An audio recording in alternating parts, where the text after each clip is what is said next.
თბილის ქალაქობა ჭეშმარიტად სახალხო დღესასწაული იყო, რომელმაც ერთხელ კიდევ დაგვანახვა, რამ მდიდარი ყოფილვართ პურითა და ღვინით, სტუმართ მოყვარეობითა და ტრადიციებით, ნიჭითა და ძალით, მთელი საქართველოს მადლითა და ბარათით. ჩვენობაში ყველა ეროვნება ცხოვრობდა სხვათა შორის ებრაელების გარდა. ჩვენ ცხოვრობდით ზუსტად ჩვენი ეზო გადიოდა მტკვარზე. მე დავიბადე იმ პერიოდში. მტკვარს ჯებირი არ ქონდა და როგორც კი ცუდი ამინდები შეიქმნებოდა, წყალი გადმოდიოდა. ისე რომ ქუჩები ივსებოდნენ. ჩვენ ეზოშიც კი შემოდიოდა წყალი. პირველი სართული იფარებოდა, მაგრამ უცნაური აღნაგობის იყო. ოთხკუთხედი ძალიან დიდი ეზო იყო. სწორედ ჩვენ კიბეებთან იყო შემოსასვლელი, რომ იქ წყალი არ დგებოდა. ძალით, მთელი საქართველოს მადლითა და ბარათით.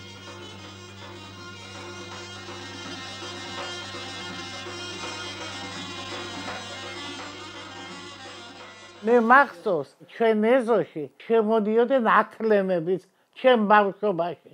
აქლემებიც კი შემოდიოდნენ. იყო საერთო საცხოვრებელი.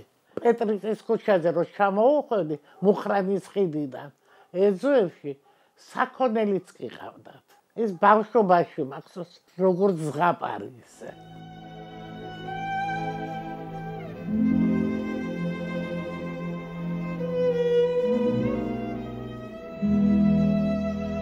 ძალიან კარგი ურთიერთობა ჰქონდა მეზობლობაში.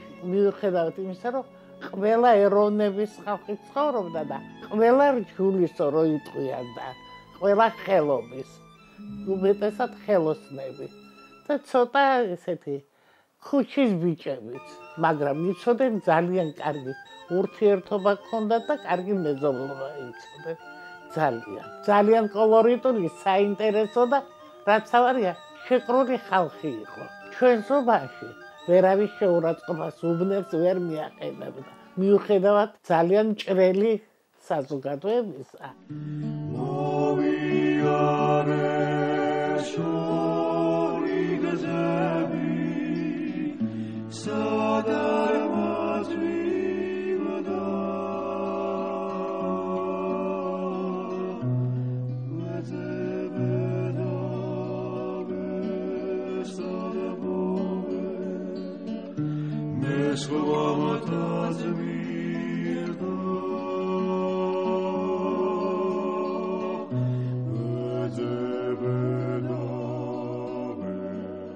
ჩვენ სამი დაძმანი ვიყავით, თენგიზი, მე და მზია. მე ვიყავი უფროსი. ციება მქონდა ბავშვობაში, სკოლამ დამაჯილდოვა, კარგი მოწაფე ვიყავი და დამაჯილდოვა სკოლამ და სანატორიუმში, სურამის სკოლა სანატორიუმში გამიშვეს 3 თვე იქ ვსწავლობდი. მაშინ ძალიან მოდური ავანტყოფობა იყო ციება. ძალიან იყო მოდაში ციება, მოდებული. და მახსოვს ის, რომ დავდიოდით დასასვენებლად დავყავდით კურორტების მშობლებს. ძირითადში მაინც მანგლისი და კოჯორი და სურამი. რაც ნაღდია გულიდან მხოლოდ გულში გადადის, გაუმარჯოს არღნების იმპერატორ არკადის. ეს არკადი, პოეტი მორიც ფოცხიშვილი რომ უძღვნის ლექსს, თბილისელი რევაზიშვილია, რომლის კოლექციის საფუძველზეც შეიქმნა ხალხური საკრავების მუზეუმი.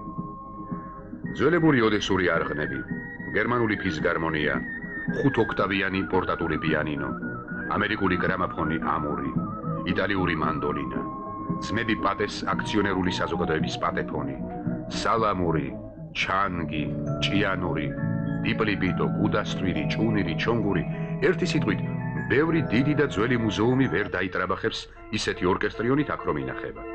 ენთუზიასტთა მეცადინეობით მუზეუმის ფონდი დღითი დღე მდიდრდება.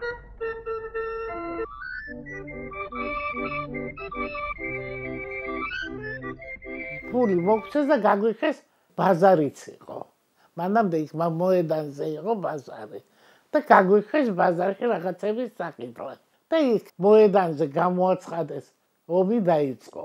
და უკვე განგაში იყო ეზოშიც. ყველა ვიცოდა უკვე რომ ომი იყო, რადიოში გამოაცხადა.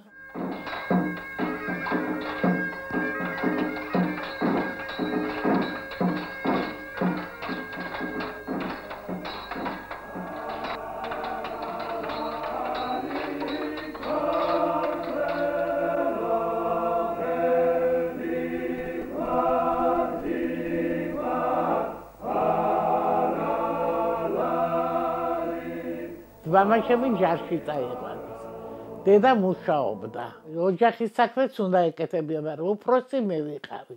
ამიტომ ის ყველაფერი გადადიოდა ჩემხრებზე. დავიკავებდი ხოლმე ბიდონს, ნავთის ბიდონს და რიგში ცარცით დავაწერდით ნომერს და ისე ვიკავებდით რიგს. მაგრამ ერთმანეთს წინ არავინ არ გადაუსწრებდა. მაინც პატივისცემა ჰქონდა და უბნელებს ერთმანეთის. იყო კიდე ტალონები.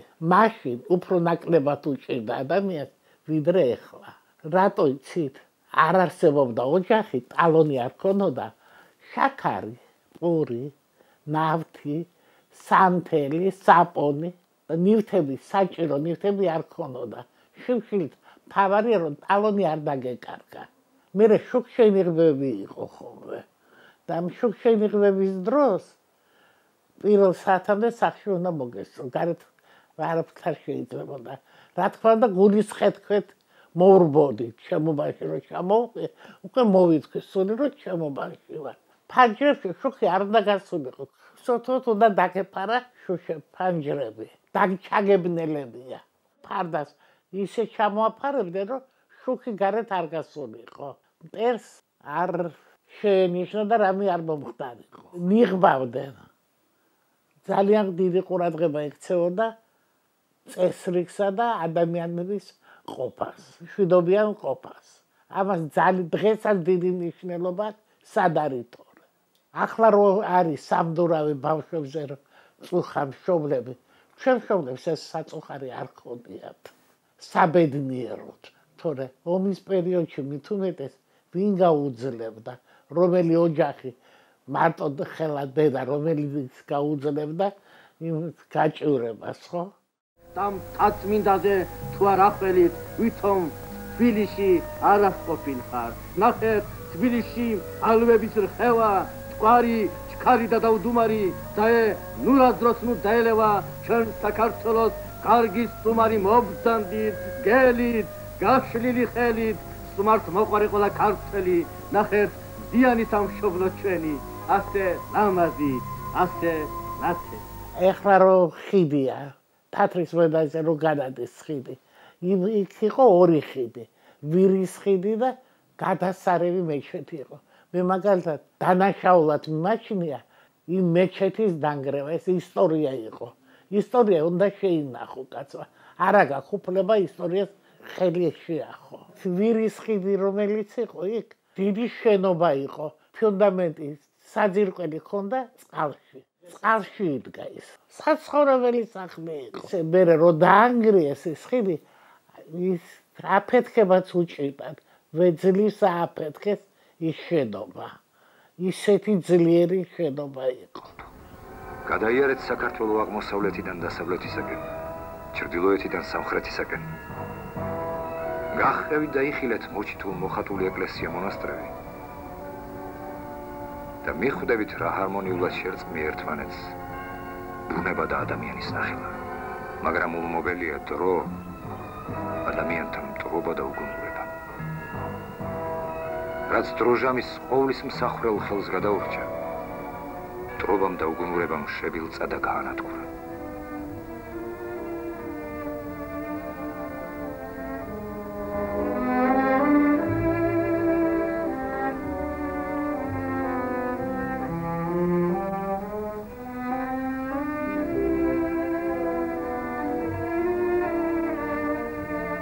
თაგორაკებსა და მინდორველებზე აშენებული პერანგ შემოცლილი და ფრესკებ გაცრეცილი ტაძრები გვანან კაბა შემოძარცულ ქალებს მშვენიერთ, მაგრამ დამცირებულთ.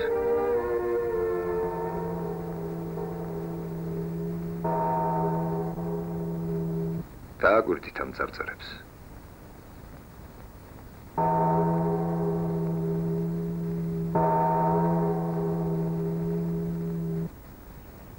როგორც ცინიკურად ჟერს ისინი.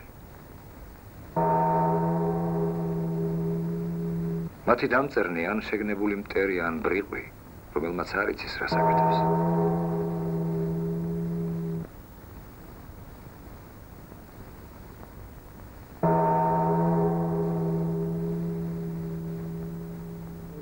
მთელი ჩვენი საზრუნავი იყო კინოში და თეატრში გვევლო. ეგ არ მოგვკლებია. უბრალოდ გული მწყდება რომ ბავშვი კინოთეატრში ვეღარ მიდის. ცოტა ხელმოკლე ოჯახი თუა, ის ვერ წავა, ვერ ივლის.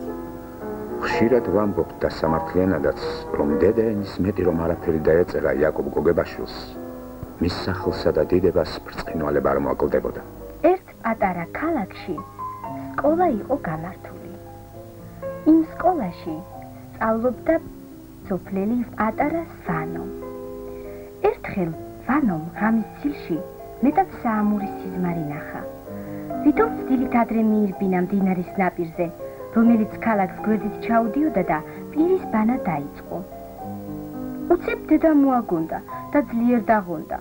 თვალცრემლიანმა ყურება დაიწყო თავისი სოფლისაკენ. ერთიც ნახოთ დაინახა იქიდან მომფრინავი ჩიტები. ვანომ ჩიტებს შესახა. ჰე, ჩიტებო, ჩიორებო, მალხაზო და ნაცარებო. სად ყოფილხართ, რა გინახავთ? დედაჩემი არ გინახავთ? რუსთაველის კინოში დავდიოდით ძირითადად, ხო? ყველამ ვიცოდით, რომელ საათიან კინოში ვიქნებოდით. ყველა ჩვენი სეანსები ვქონდა. ისე რუსთაველი, სპარტაკი, ვოროშილოვის კლუბშიც კი დავდიოდით. უფრო რუსთაველზე და სპარტაკი.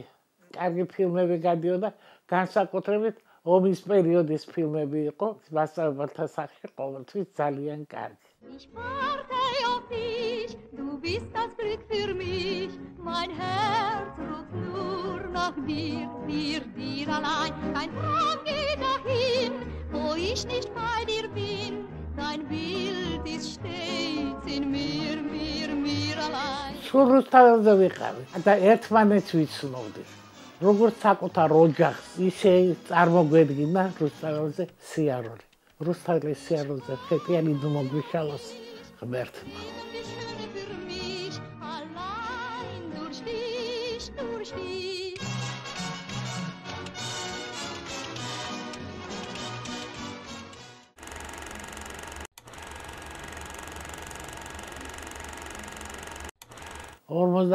წლის მარტს რა დამავიწყებს. ჩვენ ყველანი გორში ვიყავით მერე ჩასული.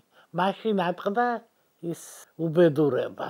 დელეგაცია ვიყავით გორში წასულები. სულით ქართველი ვიყავი ყოველთვის. მე გორის თეატრშიც კი დავდიოდი სპექტაკლებზე. გორის თეატრში დადგეს სპექტაკლი სიჭაბუკე ბელადისა, რომელიც წარადგინეს მერე სტალინურ პრემიაზე. და მოსკოვიდან იყვნენ ჩამოსულები, საიუბილეო კომისია. და რამოდენიმე სტუდენტი დავადეთ თავი და წავედით გორში სპექტაკლზე. გივიცინსკიშვილი იყო ასეთი მსახიობი, სტალინის როლს ვინც თამაშობდა. არ ვიცეს იმ სტალინმა რახნა ლაურეატობა. ჩავედით და იმ ღამესზე ვერ მატარებლით უკან დავბრუნდი. და იმ დღეს იყო რომ დაიხოცენ, ბიჭები რომ დახოცენ. მაშინ ატყდა ის უბედურება.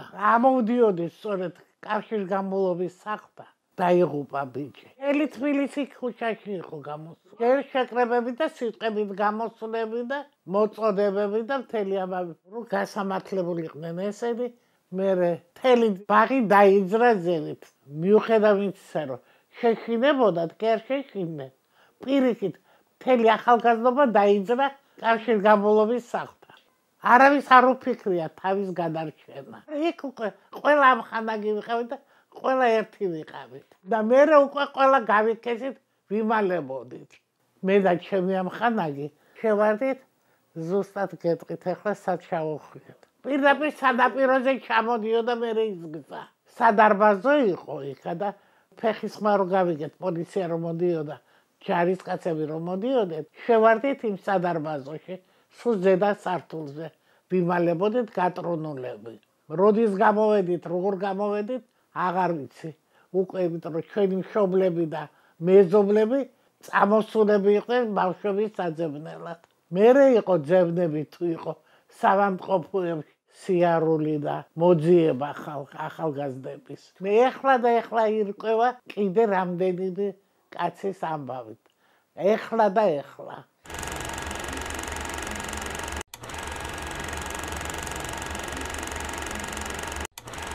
კინოსტუდიაში მოვყევი შენ მეგობარს ახალი გაყოფილი იყო, ახლად იქნებოდა დოკუმენტური კინოსტუდია ცალკე. მემატიანე გამოეყო. მაშინ რო შემომთავაზეს, მე ერთი წელი ტექნიკუმშიც მუშაობდი და აქაც, მაგრამ მე ვეღარ ფიზიკურად არ შეიძლებოდა ცუდად ემთხვეოდა. წამოვედი პირდაპირ სტუდიაში. მე გამიმართლა იმან, რომ წინვალე პედაგოგებთან მოვხვდი. ჩემი პირველი პედაგოგი იყო ირაკლი კანდელაკი, გიორგი ასათიანი. სამხატვრო ხელმძღვანელი იყო და სხვათა შორის ძალიან კარგი პიროვნება. აი ელადის ხელოვნება. რა იყო ეს ჟორა ასათიანმა მასალა რო ჩამოიტანა, მაშინ იყო გვენდო, ჟორა გვენდო და მოგცა ჩვენ გასაკეთებლად. საბერძნეთი, საავტოროდ, როგორც რეჟისორებს, ეს იყო 64 წელი. 64 წელს ეგ მოგცა ჩვენ. არ დამავიწყდება პირველად, რომ დავიწყეთ მუშაობა, ფერად ფირს, ფერად კინოს რო აკეთებ, მონტაჟის დროს იმ ფერად ფირს თავები რამოდენიმე კადრი უნდა წაეჭრას. რასაც ჭრი ის გადაგდებულია, მაგრამ ნეგატივში ხო დარჩენილი და ნეგატივის დროს იმას იყენებ. მაგრამ ეს რომ მოვჭი გავჭერით და გადავყარე. ხო და მე დაგვარტყა თავში, ესე გავაფუჭეთ გვეგონა. და ვეძებდით მე რომ შეგვეკოციწებია და მე გამოილკა რომ არაფერში საჭირო აღარ. აი ეს პირველი შეშეც ხონდა. უნდა გიყვარდეს ბოლომდე უნდა ხუს ჩაყოფილიო რო იტყვიან საქმე.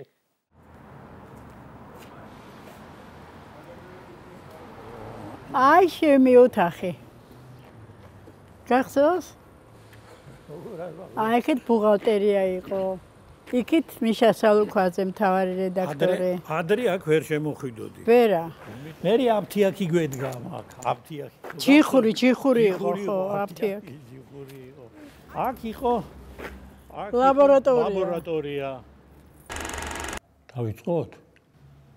ჩვენი სტუდია სამეცნიერო პოპულარული და დოკუმენტური ფილმების სტუდია, როდესაც ჩამოყალიბდა და მე რომ მივედი ამ სტუდიაში, აი ისეთი პიროვნებები ვნახე, რომელსაც ახლა ვერ ვნახულობ.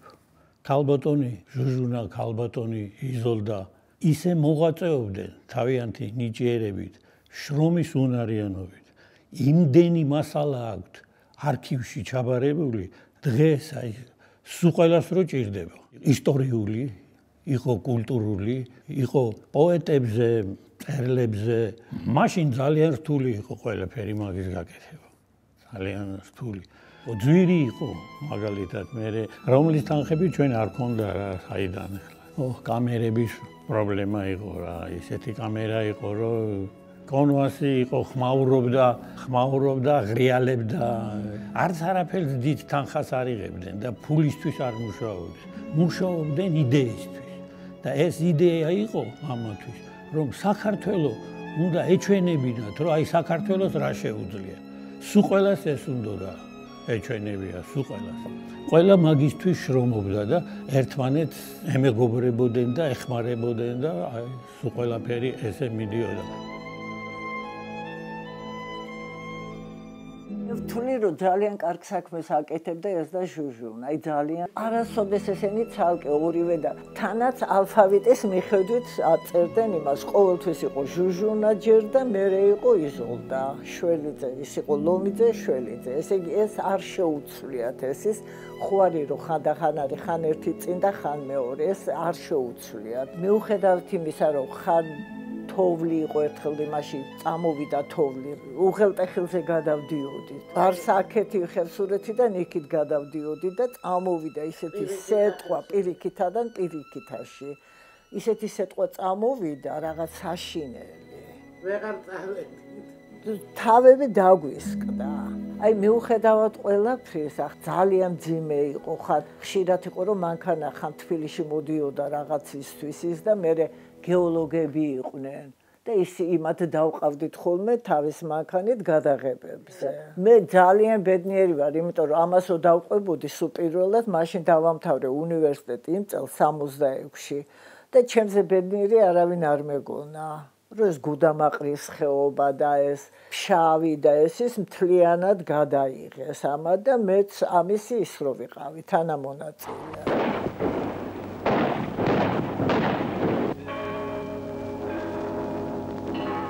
როცა ერთი მეორეზე ჩამოვიდნენ ცხოვრების სცენიდან საქართველოს ეროვნულ განმანთავისუფლებელი მოძრაობის კორიფეები ილია, აკაკი, ვაჟა, იაკობ გოგებაშვილი, როცა თითქოს გაწყდა სასწორება ერისა, გამოჩნდა ადამიანი, რომელმაც არა მარტო მეცნიერებაში, არამედ ქართული კულტურის მთელ ფრონტზე გააგრძელა მათი დიდი საქმე და თბილისში ქართული კულტურის ჩაუქრობელი კერა აანთო. ეს ადამიანი იყო ივანე ჯავახიშვილი. ბავშვობიდანვე ძალიან მიტაცებდა დოკუმენტური კინო და შატალოზე რო ვიპარებოდით კლასელები. ყოველთვის მივდიოდი ქრონიკა იყო ძველ პლეხანოვზე. და სულ მინდოდა აი დოკუმენტური ფილმების სტუდიაში მუშაობა. დავიწყე იქ მუშაობა, გამოცდილება მივიღე, იმიტომ რომ ისეთი ხალხი მუშაობდა, ერთი ოჯახი იყო რა. და განსაკუთრებით დაუახლოვდი იზოლდა შველიძე და ჟოჟნა ლომიძე. ისინი მეგობრები იყვნენ, ორივე თეატრალური ქონა დამთავრებული თეატროცნობის ფაკულტეტი და მუშაობდნენ სტუდიაში. რამდენიმე ოთახში ვიყავით იქით, შუშაბანდი იყო და ქართული ფილმი რო გადავიდა დიღომში. მე მთლიანად ჩვენი იყო და შორეული ნაოსნობის სახელგანთქმული კაპიტანი ვახტანგ ჩხაიძე ამჟამად ბათუმის სპორტის უსაფრთხოების ინსპექციას მეთაურობს. სოფლიოს თითქმის ყველა ქვეყნის 1000-ზე მეტ გემს ღებულობს და ისტუმრებს ყოველწლიურად ჩვენი ქვეყნის ეს ყველაზე სამხრეთი ნავსადგური.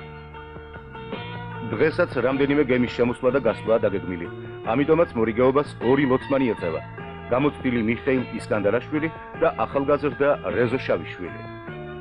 დღისით თუ ღამით, შტორმში თუ წყნარ ამინდში ლოცმანები წარმართავენ უზარმაზარი გემების მანევრირებისა და ბაქანთან დაყენების რთულ სამუშაოს, რაც პორტის აკვატორიის ზედმიწევნით ცოდნასა და ხომალდის მართვის დიდ ოსტატობას მოითხოვს. ახლა ლოცმანი რეზო შავიშვილი გიგანტური მადანზირის პეტრედიდის ნავსადგურიდან გაყვანას ხელმძღვანელობს.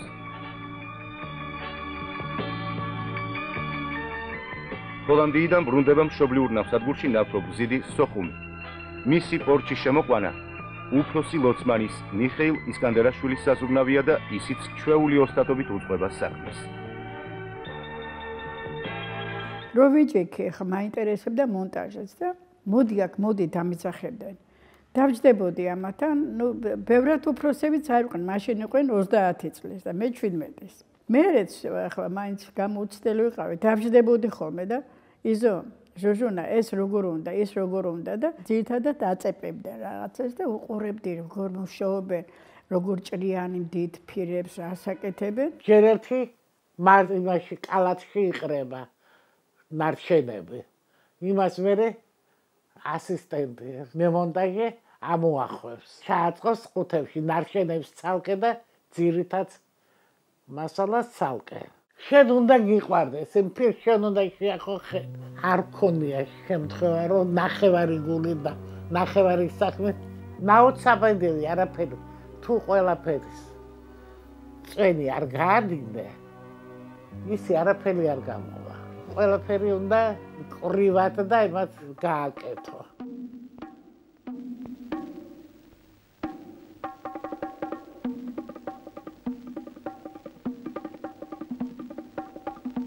ყოველთვის ვეძებდით მასალა, რომ ქართული რაღაცა შეგვექნა. მაგით ვიყავით ჩვენ განთქმული. ჩვენ ღირსებად მაგას გვითვლიდან. ქართული აბრეშუმიო, ქართული მეთუნეები გინდა. მეთუნეები მოვიარეთ, იყავთო და შროშა. კაცმა რომ თქვას დოკუმენტურ ფილმში სცენარის ავტორზე მეტი, მაინც რეჟისორს კისერზე გადადის. სარეჟისორო სცენარი ფაქტიურად რეჟისორისგან დგება. ჯერ სარეჟისოროს გაკეთება, მერე მასალების მოძიება და იმისი დამუშავება. მასალას გავეცნობოდით და მერე უკვე კადრებად ჩამოაჭიქშიქებდი.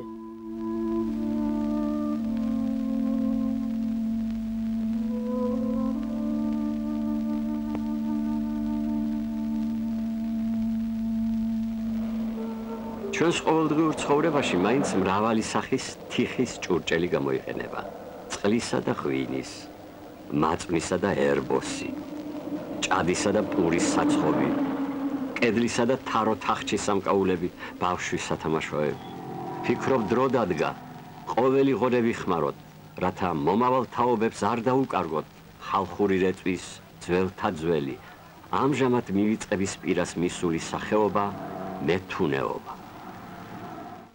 მახა და ზანდური იყო ასეთი ხორბალი ქართული, რომელსაც თავისი დამუშავების წესი და ეს ქონდა საოცარ და რა პურია, რომელიც იცეხვება, მუქი ფერისა, არ ხმება, შნაკვი ქვია, რაღაცა ეს ორკაპია, რაღაცა, რითაც მოსავალს რო იღებენ. დასავლეთ საქართველოში გადაშიშების გზაზე იყო და ლაბორატორია იყო ბოტანიკურ ბაღში, ლაბორატორია, იქ მუშაობდნენ მაგ თემაზე.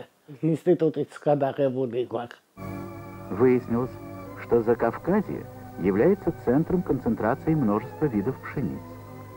Только в Грузии выявлено до 100 аборигенных сортов. А такие виды пшеницы, как древнегрузинские полба, маха и зандури, сохранились лишь в агротехнике Грузии.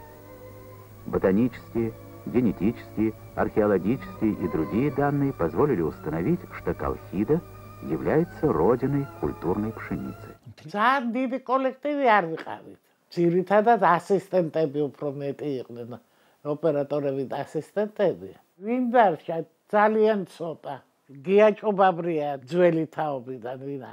ზურიკო შანიძე და კარგი პიროვნება.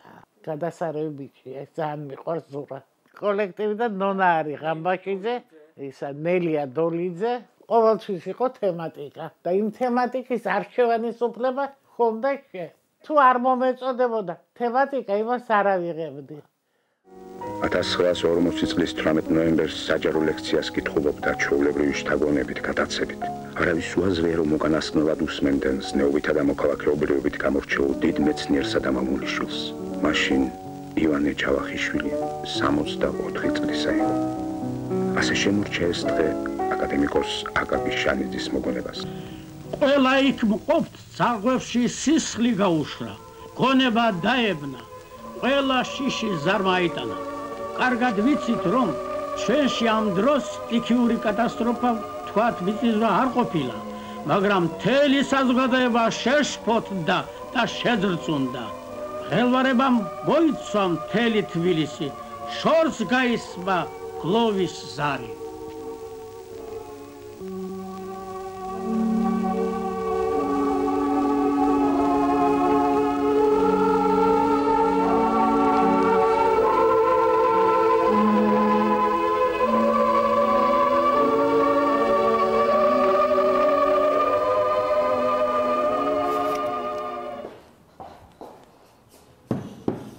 კინოფოტოფონო დოკუმენტების ცენტრალურ არქივში დაცულია კინოდოკუმენტალისტების იზოლდა შველიძისა და ჟუჟუნა ლომიძის დოკუმენტური ფილმები.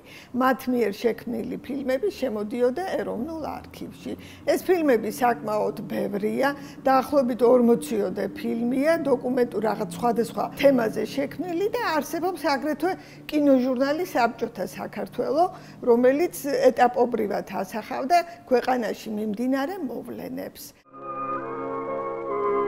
დაიწყო ქუთაისის არქეოლოგიური შესწავლა. ამ მოვლენასთან დაკავშირებით უამრავი ხალხი შეიკრიბა ბაგრატის ტაძართან. მამულიშვილური საქმის თაოსნებად მოგვევლინენ ცნობილი მეცნიერები და საზოგადო მოღვაწეები, პოეტი აკადემიკოსი ირაკლი აბაშიძე, აკადემიკოსი ანდრია აფაქიძე, პროფესორი ირაკლი ციციშვილი, პროფესორი მარიკა ლორთქიფანიძე, ექსპედიციის ხელმძღვანელია პროფესორი ოთარ ლორთქიფანიძე. ეს არქეოლოგიური გათხრები ბაგრატსა და უქიმერიონის ციხის მიდამოებში ნათელს მოხდეს საქართველოს უძველესი ისტორიის ბევრ კუთხეკუნჯულს. ჩამოდიოდი უცხოელი მწერლები მწერალთა კავშირში. მე მახსოვს ერთხელ ოლდრიჟი იყო მგონი, ოლდრიჟი ხო? ორჯერ ჩამოვიდა მე მწერალთა სახლში და პირველად რო ჩამოვიდა, ცოტა ისე სხვადაერად ამრეზით ისახნა და დარბაზი იყო გადატენილი ყიასაშვილი და რეზო თამუკაშვილი და კონსტანტინე გამსახურდია და ეს კორიფეებით გადატენილი დარბაზი და წინასწარვე იყო ხოლმე შეფასებები სიტყვა არ ხონდა დამთავრებული რომ რეაგირება ხდებოდა გვაქო ძალიან საქართველოს აქო მოეწოდა ყველაფერი მაგრამ უდიერად იყო ხო ჩაწვდა კონსტანტინე გამსახურდიამ კარგად გაწეპლა მე თქვა რომ მეორედ რო ჩამოვალ სხვანაირად ჩამოვალო და მართლა მეორედ რო ჩამოვიდა კაცურად ჩამოვიდა არავითარი შორტები მას აღარ ეცვა და არაფერი შეურას მყოფელი არაფერი არ ხონდა იყო ასეთი შემთხვევებიც ქართულ ხალხს უმდიდრესი კულტურული მემკვიდრეობა აქვს მართალია ბევრმა ძეგლმა ჩვენამდე ვერ მოაღწია შესაძლოა ჯერაც არ არის აღმოჩენილი მრავალი ისტორიული საგანძური მაგრამ ეროვნული საუნჯის ის ნაწილიც კი რომელსაც ჟამთა სიავემ ვერაფერი დააკლო ქართველი ხალხის მრავალსაუკუნოვან მაღალ კულტურაზე მეტყველებს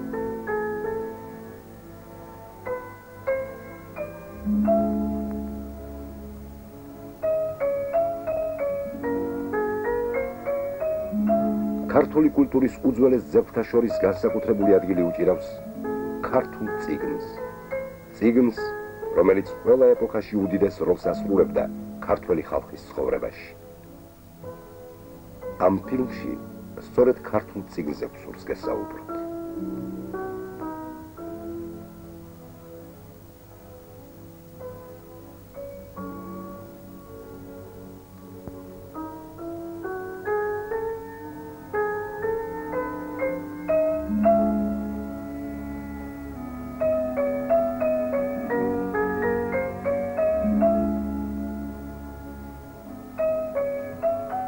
არ ყოფილა შემთხვევა, რომ გასტროლებზე ჩამოსულიყო ეს რაიონიდან თეატრი, ყოველთვის ჩამოდიოდნენ გასტროლებზე.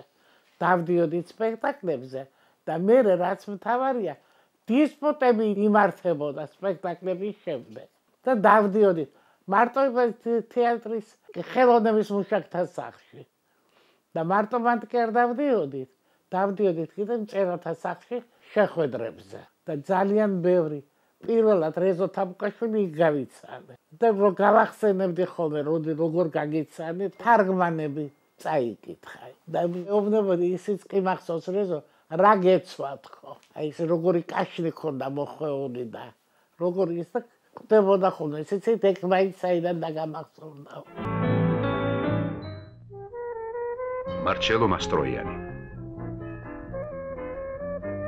იტალიური კინოს ეს ყველაზე პოპულარული მსახიობი დღეს საქართველოს სტუმარია. იგი ჩვენთან ჩამოვიდა, რომ გაეცნოს საქართველოს წარსულსა და აწმყოს.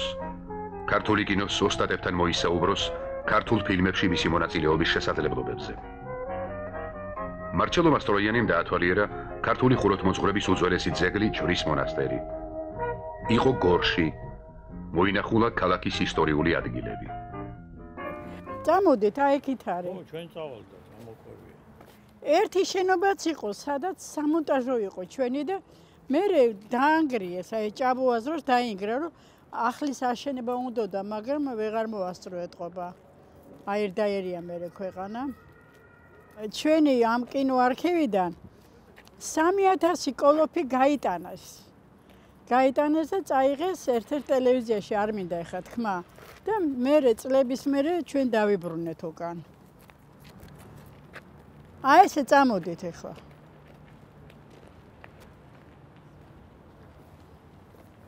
არ ჩახტე ხა იმა წყალში. აქ რას აშენებენ ვიცის?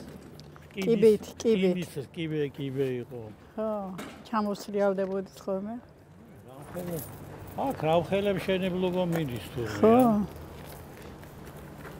ნეტა კიდე იქნება კინოსტუდია. არა კაცო.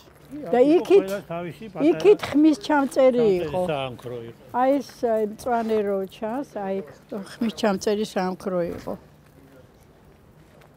ეს იყო მთავარი რედაქტორის ოთახი პატარა და დირექტორის. ზურა ყუფარაძეს, ყველაზე კარგი დირექტორი. მე რო უყურებდი, ღამის 3 საათამდე 4 ხანდახან ძინავდათ იმდენს მუშაობდნენ. რომ ეს ყველაფერი გაეკეთებიათ, აი ფიზიკურადაც ისე შრომობდნენ, რომ აი მე მარტო ნიჭიერებას არ ვიძახი, აი ფიზიკურადაც როგორ შეეძლოთ, რომ გაეკეთებიათ. რამდენჯერ მინახია იზო მაგალითად პანჯარაში რო იყო ესე ჩაძინებული. შეიძლება გშიოდეს ან გწყუროდეს, შეიძლება გციოდეს ან გცხელოდეს, მაგრამ მაინც უნდა იდგეს საათობით ხარაჩოზე და მილიმეტრის სიზუსტით უნდა აცლიდეს ურაც მტვერს, საღებავს, რომ ბოლოსა და ბოლოს გამოჩნდეს დაკარგული და საძიებელი. საკუთარი შემოქმედების სიხარული უნდა შეწირო სხვათა ხელთქმნილის გაცოცხლებას. უნდა ჩაიხედო უკვე დიდი ხნის გარდასული ხელოვანის სულში და მიხვდე მისი ჩანაფიქრის საიდუმლოს. შეიძლება კი ეს.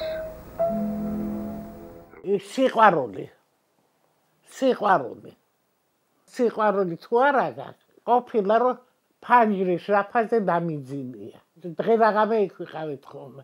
დრო ჩვენთვის არ არსებობდა. ჩვენი საკუთარი ოთახი ჰქონდა. გოგუების სამონტაჟო. მონტაჟიც ჩვენ ვიყავით. აბსოლუტურად. ერთა ასისტენტი ყავდა, რომ დაგვიწებებდა, მაგრამ იმასაც ჩვენ ვაწებებდით. სამონტაჟო? პირველი პანჯარა როა იქ. იქ მაგ პანჯარასთან მინახავს, რომ ეძინა ხოლმე. გვიანობამდე შრომობდი. კი, შუაღამემდე იყვნენ, აბარა. თან აი საჭმელიც რაღაცა მოკლედ რა თავარი იყო რომ მათ ეს თავის საქმე გაეკეთებინა. ერთგულები. ყველა ესე იყო, მარტო იზო და ჟუჟუნე კი არა, აი მძღოლებიც კი ეკეთებიყვნენ, გამნათებლები და რა ვიცი. არაზო რა. სადაც სამონტაჟო იყო, იქ იყო სამონტაჟო. აქეთ კომბინირებულ გადაღებები იყო, აი პირველ სართულზე. აქ იყო სასაძილო. ზარეული იყო გადასარევი. კაი პერაშკებს აკეთებდა და ერთი მთავარი ბუღალტერი იყო, ჩექმებით რო დადიოდა რა ერქვა იმ კაცს, აბაკოთ რაღაცა. აბა მომეცი 2 პური ეთყოდა და 2 თონის პურ შეჭამდა იმ წუთში. საუბედუროთ ეს ჩვენი კინოსტუდია გაანადგურეს და დახურეს. აი ახლა ჩვენ აი აღმაშენებლის ყოფილი პლეხანოვზე ვიყავით, რომ გამოგვაგდეს იქიდან, იქ ჩვენს გარდა რამდენიმე ვიყავით უკვე დარჩენილი, გაქირევებული ქონდათ, გაქირევებული იქ რაღაცები არაჟანს აკეთებდნენ, ფეხსაცულს კერავდნენ, ტურისტები, ბიუროები და ასე შემდეგ. სამწუხაროდ, დოკუმენტური და სამეცნიერო მით უმეტეს კინო არავის არ აინტერესებს. თუ არ ილანძღები და იგინები ეკრანიდან, არაფერს არ წარმოადგენ. აი ეროვნული სული აღარ არის. დოკუმენტური კინოც რაღაცა პრიზებს იღებენ, მაგრამ რომ ნახე რამდენიმე ნუ რა არის, არაფერი არ არის. ამას გადაიღებს ინგლისელიც, ჩინელიც, მონღოლიც. მე მინდა რომ ის ქართული სული დარჩეს, რომ აღდგეს ეს სტუდია რაღაცნაირად.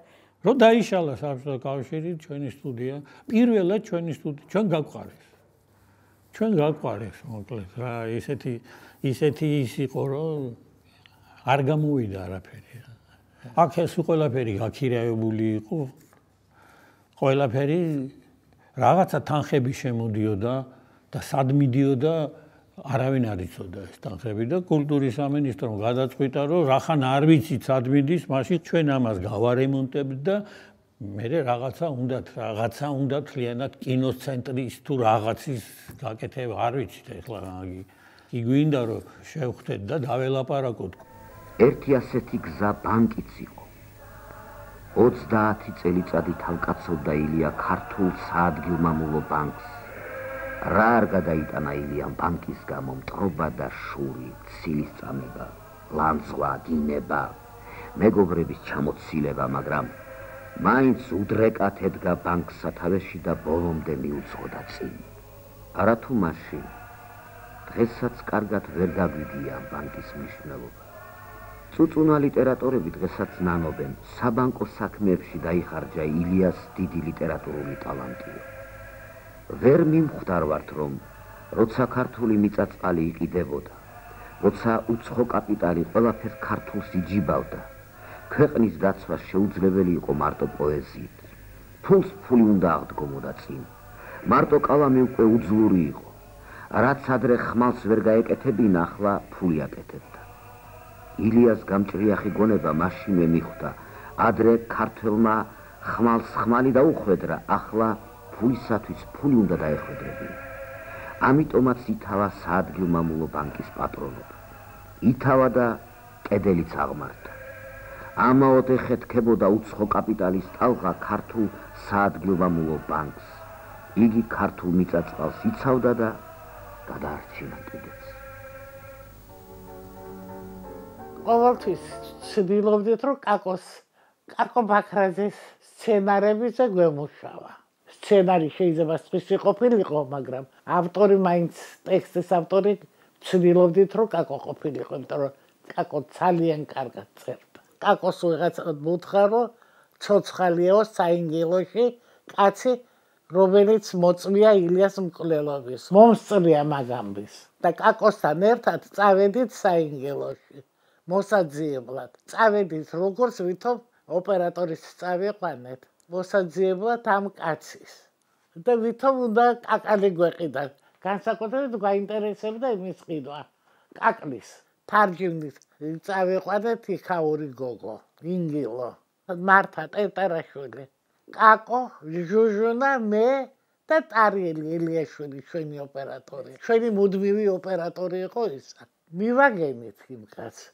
მაგრამ არ გვითხრა, არ მოგვიყვა, არაფერი არ გვითხრა, ვერაფრით ვერ მიუდგა.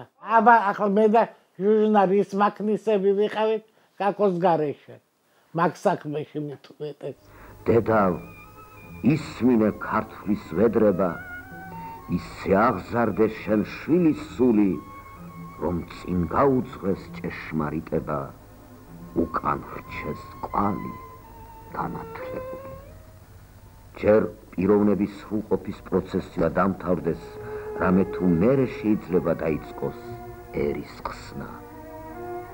ყოველმა კაცმა ხორცი უნდა მისცეს სულისათვის, მაშინ გახდება შესაძლებელი ერის გათავისუფლება. მაგრამ პიროვნების სულის ხსნა არ არის იოლის საქმე.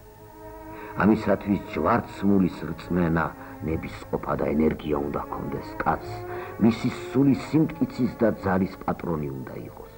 შეიძლება ითქვას, რომ ჩვენი სტუდიის ავგაროზები იყვნენ ეს ხალბატონები. იცავდნენ თითქოს ამ ჩვენ სტუდიას სულიერი მცველები იყვნენ რა. თავისი სიყვარულით, საქმისადმი მიდგომით, ადამიანებისადმი სიყვარულით. აღზრდელობითი პროცესიც კი მიყავდათ. არ ევალებოდათ ეს, მაგრამ თავისთავად გამოდიოდა აი ახალგაზრდებთან. მათი ურთიერთობა ეს იყო დიდი აკადემია. ამ პროცესში შეგირდებივით სწავლობდნენ მათგან ძალიან ბევრ რამეს. ყოველ წინს თავისი ბედი და თავგადასავალი აქვს, ხალხის ბედისა და თავგადასავლისაგან განუყოფელი. იგი საკუთარი ბიოგრაფიით შედის თითეული ერისა და მთელი კაცობრიობის სულიერი მემკვიდრეობის საგანძურში.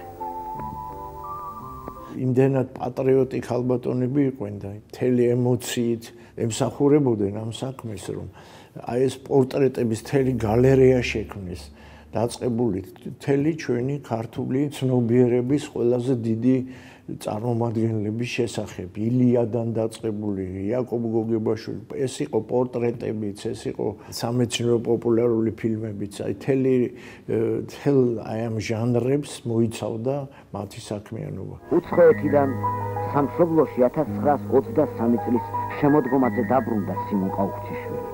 ამ დროს თბილისის უნივერსიტეტში უკვე მოღვაწეობდნენ საქვეყნო ცნობილი მეცნიერები. მემახსენდება ტანადი, ლამაზი, ვაშკაცური, ძველი ელინის კლასიკური გარეგნობით, მტკიცედ რომ მოაბიჯებს უნივერსიტეტის დერეფანში, შემოდის აუდიტორიაში და ყოველ ლექციას იწყებს მომართვით, მოქალაქენო, არც ბატონებო და არც ამხანაგებო, მოქალაქენო. რამე თუ ვინც უნივერსიტეტის სკოლას გაივლის, უპირველესად მოქალაქე უნდა იყოს. მოქალაქე თავისი ერისა და მამულისა. ამ სტუდიამ იტვირთა თავის თავზე ქართული ყოფის რეალობის, აი იმჟამინდელი ყოფის გადმოცემა და შესაბამისად საარქივო მასალასაც აგროვებდა. მარტო ჩამონათვალში რომ ნახოთ, რა თემებია იქ გაჟღერებული. არ არსებობს თითქმის თემა, რომელიც ქართულ ეთნოსს ემსახურებოდა, ქართულ ყოფას, ქართულ ისტორიას, ქართულ მეცნიერებას, ქართულ სპორტს, ყველაფერი გაჟღერებულია. სოფელ წერაკში 1980 წლის სექტემბერს მოხდი. უნებრივია დაგაინტერესებს ჩემი სოფელში მოხდების ამბავი. 1980 წელს დაამთავრა თბილისის უცხო ენათა სახელმწიფო პედაგოგიური ინსტიტუტი, ინგლისური ენის ფაკულტეტი. გამონათვალეს ქარელის რაიონში ინგლისური ენის მასწავლებლად. სოფელ წერაკზე აზრე ცირიოდენი წარმოდგენა ჰქონდა. ვიცოდი რომ არსებობდა ასეთი ქართული სოფელი. ვიცოდი რომ იქ მიხეილ ჯავახიშვილი დაიბადა. სოფელზე ნათელი წარმოდგენა შემიქმნა ჩემო ბავშვობის მეგობარმა ლედი პერეჟიანმა, რომელმაც ნათლად დამიხატა წერაკვის მაშინდელი მდგომარეობა. სოფელი გადაშენების გზაზე იყო, მიმდგარი არ იყო სკოლა. აი ფილმი კიდე კვირტები. ფილმი ეძღვნება ახალგაზრდა პედაგოგ გია აბრამიას და მის მიერ დაარსებულ დაწყებით სკოლას სოფელ წერაკში. და კვირტები მიხეილ ჯავახიშვილის კაზრეთზე. ის ხო დაცლილი სოფელია და 3-4 მოწაფე იყო კლასში და იქ კაზრეთის ტაძრის აღდგენა იყო და მურმან ლებანიძის ლექსით თავდება ბოლოში ბავშვი ვენახში გარბის და მურმანის ლექსი რო არის ეს ლიქოკი ეს ის ამტერი არ მოვიდეს და არ წაგვართვასო. აი ეს ლექსი მიყვება რეფრენა. ლიქოკი ეს არხოტი სარიელა ეს პარტახი საიგავო მეშინია ეს სამოთხე ეს ტალკოტი სხვა არავინ მოვიდეს და დაიკავოს ღმერთათი ძია დაობენ მეზობლები დაღლიარყებს ვარისახოს აი თუ ვინმე მოეწონოს ეს სოფლები აი თუ ვინმე მოვიდეს და დაესახლოს ეს ხიერი ეს ლიქოკი ეს არხოტი არ ჩააქრო გაფიცებდი არ წააგო ეს ტალკოტი აი ხსომიათი წლის წინ გეზახოდი და ხსომე განჯღრებდი და გაღვიძებდი.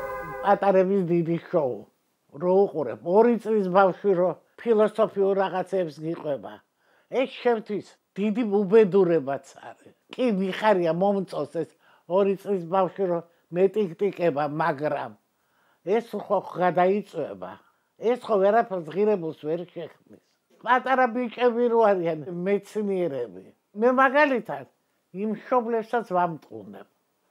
ბავშვი არ შეიძლება ტვინი გამოულაყო. ბავშვმა ბავშვობა უნდა გაიაროს. ბავშვმა უნდა ითამაშოს. ბავშვმა თამაში უნდა ისწავლოს. კი მიხარია ხოლმე რომ ისეთ რაღაცები, მაგრამ რო ვფიქრობ, ანალიზს რო უყეთე, მეშინია. მომავლის მეშინია. მე რა? ამათი მომავლის მეშინია თორე მე მომავალი აღარა მაქვს.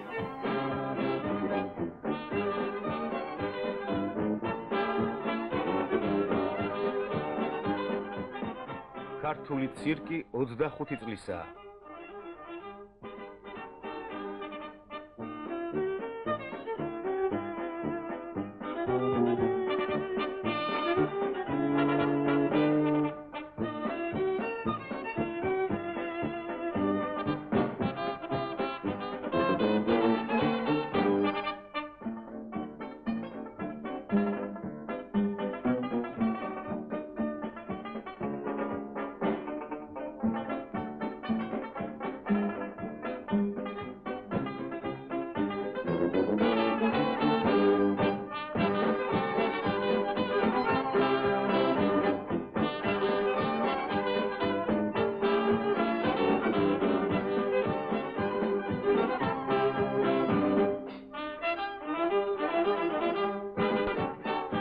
ოქროს საწმისი 1971 წელი და იგი მოგვითხრობს ქართველი მეცნიერების მუშაობაზე სელექციის დარგში.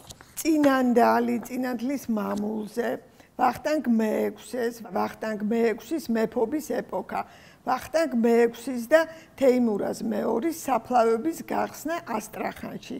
მოთხრობილია ვახტანგ მე-6-ის მეცნიერული მოღვაწეობის შესახებ. 77 წელშია ეს ფილმი შექმნილი. წიგნი უპირველესი იაკობ გოგებაშვილის შესახებ. გახლავთ უღრუბლო ცარგვალი.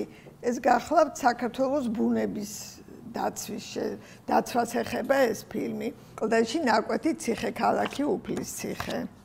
დოკუმენტური და სამეცნიერო პოპულარული ფილმების სტუდია მემატიანე თამამად შეიძლება ითქვას, რომ საბჭოთა კავშირის აი როგორც დღეს ამბობენ ბრენდი, აი ბრენდს წარმოადგენდა. ისე როგორც საერთოდ იყო ქართული კინოს ფენომენი, ისევე იყო ქართული დოკუმენტური სამეცნიერო პოპულარული ფილმების ფენომენი.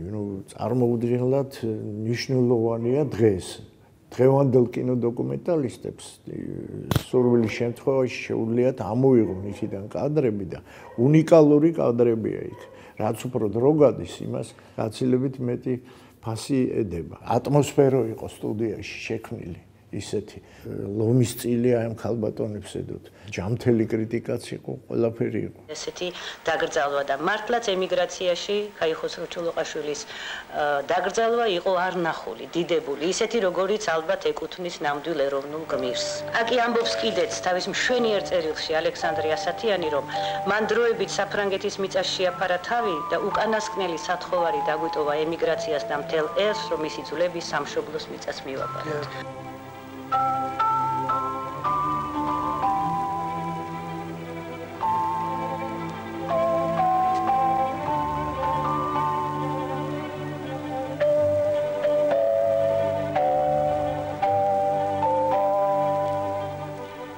ქაქუცა ჩოლოყაშვილმა მხოლოდ ადგილი შეიცვალა. და ჩვენ რო ფილმებს ვიღებით, რაღაცა არქივებით, აქაც ჰქონდა ჩვენი არქივი და მაგათ გადაღებული კადრებსაც ვიყენებდით ხოლმე და არასოდეს უარს არ გეტყოდნენ. ყველაფერში დაგეხმარებოდა. ორივე ისეთი კარგი ქალბატონები იყვნენ, რომ რა ვიცი, ყველა იქ მოდიოდა, აკაკი რომ მოვიდოდა, ბაქრაძე მაგათთან იყვნენ და ისეთი საუბრები მიდიოდა, ფილოსოფიური საუბრები მიდიოდა და ეს ისეთი საინტერესო იყო, რომ მე მაშინ ახალგაზრდა ვიყავი და კურსს უგდებდი.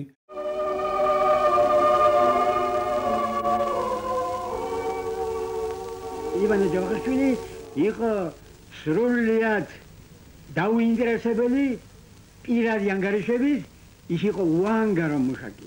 მოგეხსენება თქვენ, ივანე ჯავახიშვილი იყო თავადი. მას სხვანაირად რუსეთში აღხსენებდნენ კნიაზ ჯავახოვ და მას შეეძლო გაეკეთებინა დიდი კარიერა, მაგრამ მისთვის კარიერა არ არსებობდა. მისთვის არსებობდა ქართველი ხალხი, საქართველო, მისთვის არსებობდა ის, რომ ქართველი ხალხი ჩამდგარიყო საერთაშორისო ხალხთა შორის, როგორც მოწინავე მეცნიერების ღირებულებათა შემქმნელი ერი.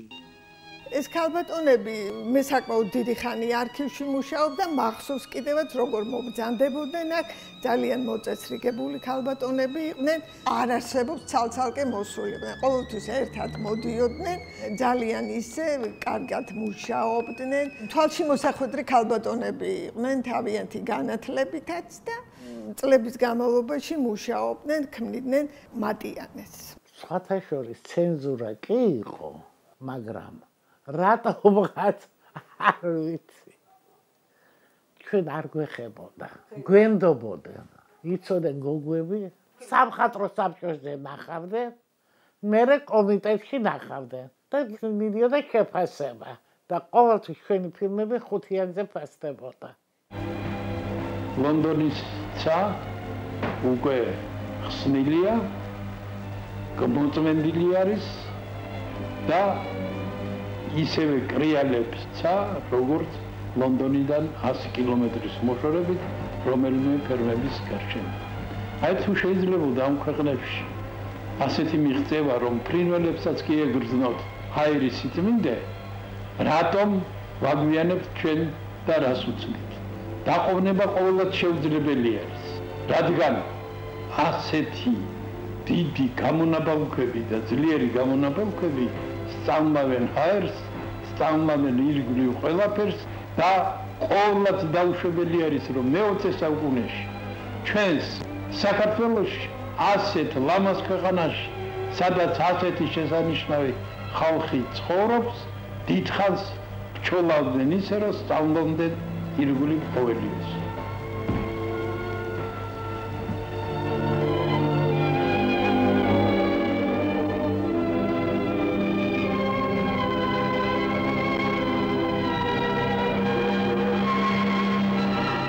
სამწუხაროდ ჟუჟუნ აღარ არის. იზომ საშინლად განიცადა. არა მარტო იზომ ყველა, მაგრამ იზომ განსაკუთრებით, იმიტომ რომ ერთნი იყვნენ, ერთი ის იყო ორგანიზმი, ერთი ნახევარი წავიდა. ერთად როგორ მუშაობდნენ, არასოდეს კონფლიქტი არ ქონია. კი, კამათობდნენ, ეტაკებოდნენ ერთმანეთს, მაგრამ ეს კონფლიქტი კი არ იყო. ეს იყო შემოქმედებითი კამათი. ბოლოს ჟუჟუნა რო გარდაიცვალა, მე მომიწია მარტო მუშაობა, გავაკეთეთ მცხეთა. ბოლო იყო 93 წელს გავაკეთე. ერთადერთი მარტო რადგანაც სცენარი იყო ჩვენი, ვახტანგ მეექვსეზე ავიღეთ, აი ეს ჰონორარი. საავტორო, სარეჟისორო. კაცო რა არის, იცი, არა მაქვს ნამდვილად პრეტენზია. თუ კი ხალხიც რამე მოეწონება და ნახავთ, არ მინდა ადაზღაურებას. არა მაქვს მაგისი პრეტენზია. 99 წელში, აი ქალბატონ იზოლდაშვილიძეს აქვს 99 წელში კინოჟურნალი საბჭოთა საქართველო და 99 წლის მერე დაარქვეს საქართველოს მოამბე და იზოლდაშვილიძეს აქვს გადაღებული სიუჟეტები ეროვნული მოძრაობის ლიდერები ქვემო ქართლში არეულობის დროს მიტინგზე. მეორე სიუჟეტია ხალხმრავალი მიტინგი ხევსურეთში, მოწყობილი სახალხო ფრონტელების მიერ. მართლაც და როდემდე გასდა ჩვენი უბედურება ჩვენს მრავალტანჯულ მიწას საქართველოში, სამაჩაბლოში. პასუხი აქ ერთია. მანამდე, სანამ აქ იმპერიული ჩექმა, იმპერიული ტანკი დათარეშობს. მაგრამ მანამდეც სადამ საქართველოში მაცხოვრებელი ყოველი არის წარმომადგენელი და მათ შორის ოსიც არ შეეგნებს, რომ საქართველოსგან თავისუფლება მათთვისაც თავისუფლებისა და ბედნიერების მომტანია. ეს თუ არ იცის უმადურმა ოსმა ექსტრემისტმა, სამაგიეროდ კარგად იცის იმპერიულმა ხელისუფლებამ, რომელმაც გამოსცა 7 იანვრის ბრძანებულება სამაჩაბლოდან ქართული მილიციის ნაწილების გაყვანის შესახებ, რითაც საბოლოოდ გაუხსნა ხელფეხი ოსთა შეიარაღებულ ბანდებს.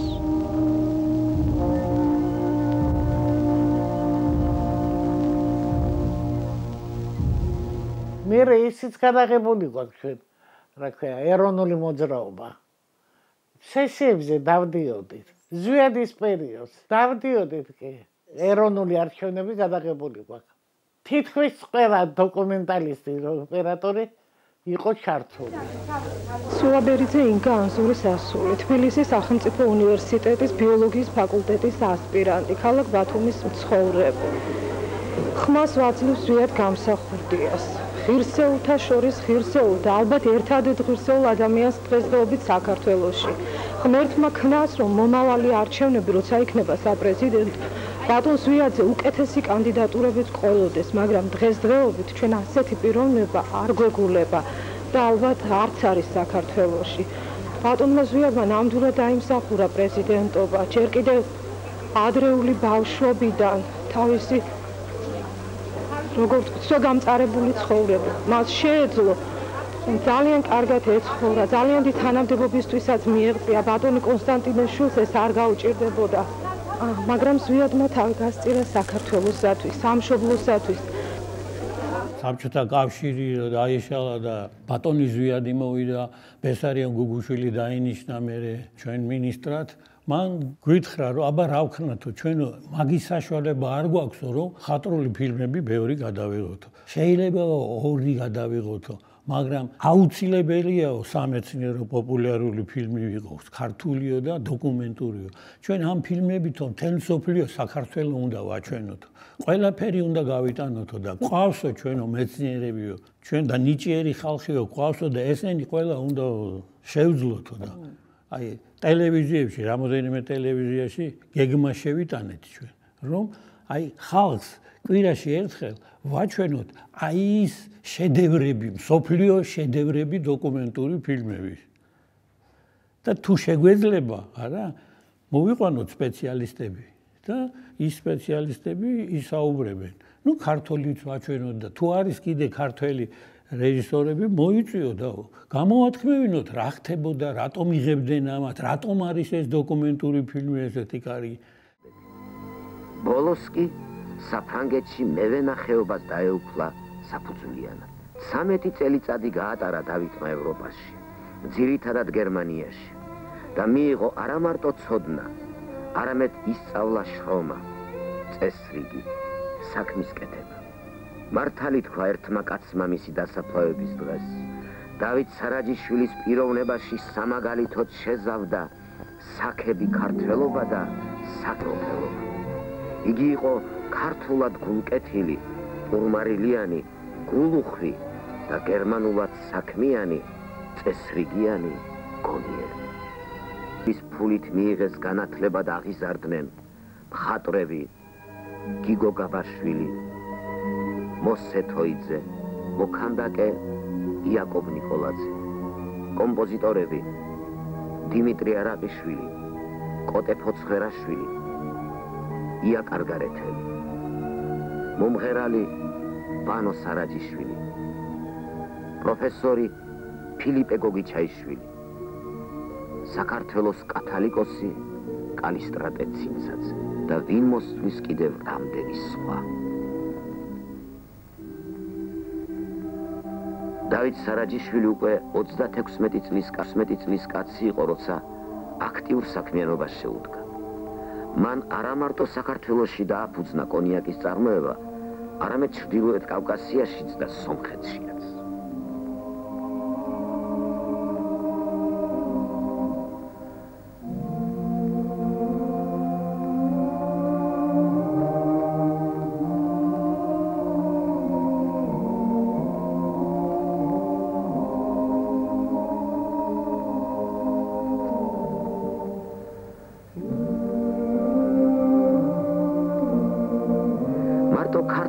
ხასიათის გამო არ ყოფილა დავით სარაჯიშვილი ხელგაშლილი კაცი. ესეც მისი სიტყვებია. ადამიანი კი არ უნდა იყოს ფულის მონა, არამედ ფული უნდა იყოს ადამიანის მსახური. ამ სიბრძნით ცხოვრობდა იგი. ამიტომ არ დარჩენილა მაშინდელ საქართველოში არც ერთი საერო და საქვეყნო საქმე, რომლისათვისაც ქველმოქმედ დავით სარაჯიშვილს ხელი არ გაეწოდებინოს. და ამ ჩვენ კინოსტუდია მემატიანეს ჯერ ესეთი ყველა მეცნიერზე, ცნობილზე, ყველა მხატვარი, მწერა, ყველაზე გვაქვს ფილმები. გარდა ეთნოგრაფიისა, ფოლკლორისა, ყველაფერი არის, ხო? ესეთი ფილმები არის, აი რომ მართლა უნდა დარჩეს მატიანეს და უნიკალური ფილმები გვაქვს ჩვენ, რომელიც ბავშვებს უნდა იცოდენ და ნახონ. ესე იგი რა არა გვაქვს, ქართული ამბანი გინდა ესა ყველაფერი და ამათი ფილმები 1-20 ფილმია, სულ ყველა აი ქართული სულით გაჟღენთილი. თემების მეტი საინტერესო თემების ქართული ეროვნული თემების მეტი რა აქვს საქართველოს. რამდენი რამეა კარგი გასაკეთებელი. იმდენი იდეები გვაქვს. იდეები როგორ არა გვაქვს. იმდენი რაღაცეები გვაქვს ჩამოწერილი, რომ ისეთი გუშინ წინ ვიყავი. მომაწოდა სარეჟისორო სცენარი, აი მე ახლა ამას ვერ გადავიღებო და თქვენ როგორც კი მოგეცემოთ საშუალებაო, აი ამასო მიხედეთო. და დღესაც შეუძლია რა, აი ფიზიკურად რო იყოს, ისე გონებრივად ნამდვილად შეძლებს ყველაფრის გაკეთება. პირველად რო აირია ყველაფერი, მოფიქრებული მქონდა რა უნდა გამეკეთებდი, ესეც კი მქონდა გაფიქრებული, ჩაფიქრებული რომ აი ის ყოფა, რაც მოიტანა ამ რღვევამ, გადამეღო. სინამდვილე დღევანდელობა ყველაფერი რომ დარჩენილიყო. ჭკუის სასწავლებლად მომავლისთვის ჭირდება ეს ქვეყანას. ბევრი ცუდიც მოიტანა. მარტო ხელოვნებას არ დაარტყა, მეცნიერებას დაარტყა, სწავლას, განათლებას დაარტყა. თავარია ადამიანები შეაჯავნა ერთმანეთი. დღეს ვილოცებით რომ მშვიდობა იყოს ქვეყანაზე, ხო? დღეს რო კაცი მოგიწოდებს ომისაკენ და მშვიდობა მინდა და ყველას მე კი ვარ წარმავალი, მაგრამ მომავალმა რა დააშავა. ხო უნდა იარსებოს ახალგაზრდობა, მომავალი ხო უნდა განმოვიდეს. ჯანსაღი მომავალი. აი ეხლა იმ დღეს რო მე და იზო საუბრობდით, არა?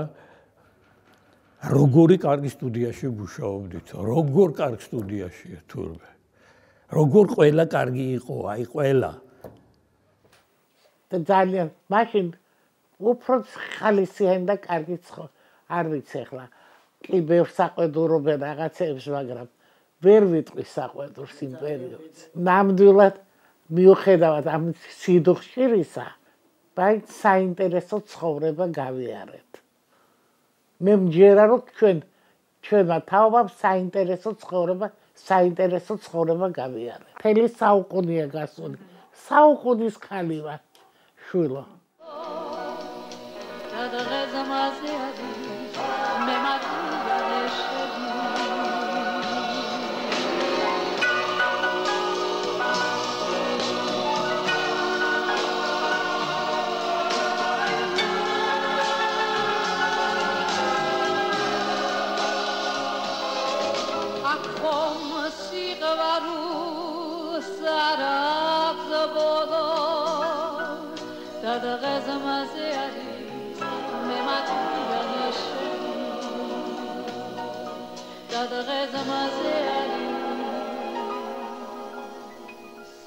Me matiane